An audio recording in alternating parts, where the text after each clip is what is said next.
Welcome to the transcription explanation of this design. This design was made to be engraved onto a keychain, and I'm really excited to do that because it should work quite nicely with its contrasting thicker lines and thinner lines with some fun little geometric shapes in here. With that being said, let's get to how this design says we're going to be amazing. So I did add in the you can put in punctuation. There's also an exclamation point at the end. So you can do punctuation in the script, so we could put the apostrophe between the W-E and the R-E, as well as the exclamation point at the end. Plus, this is a little punctuation mark that shows where to start. So this is the start here in orientation marker, because I think I'll probably use this design maybe on like some tokens or magnets or keychains, something that can spin, and you still need to know where the bottom is. So anyway, here's our start marker, which means this is our first word, second word, third word, fourth word, and then fifth word, and then similarly going around the letters in the words, first letter, second letter, third letter, and then fourth letter. So this first letter of our first word is a shallow divot shape, like a bite taken out of a cookie. So this arc is 50% or less completed. So we have a shallow divot, and there's some dots by it, and there's a line on it. And you cannot have both dots and lines. So because the lines end directly on this letter, we know it's the lines that count here. And that means these dots must count up here where the other letter is.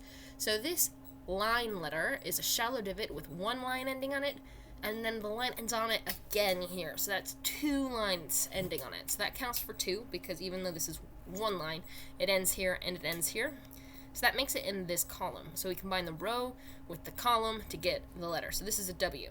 Then we have a vowel. Vowels are these little guys, and they have different positions depending on what vowel they are, and if they're attached on the word circle or on the consonant stem itself.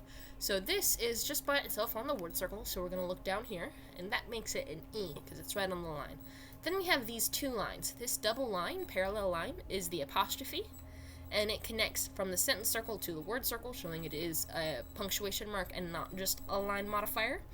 And then we have this shallow divot with 1, 2, 3 dots, so that would be an R, and then another E. So that would be weir. And then we have G, deep divot with one line, deep divot, one line. O, like a bead on a string.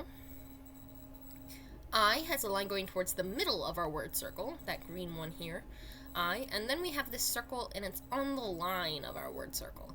And this circle has 1, 2, 3 line modifiers ending on it, so that makes it an NG. So G-O-I-N-G is going, and then we have this shallow divot here with nothing on it, so that's a T, and then an O inside our word circle. Then we have this deep divot with nothing on it, so that is just a B, and then an E on the line of the circle, just like this E or that E. So we're going to be, and then the word that I have sort of bolded and highlighted, and the more important word of this sentence is amazing, and this here is our word circle. All of this stuff and the triangles and the circles are letters and lines. So here's the bottom of our word circle, and our first letter is an A outside the word circle.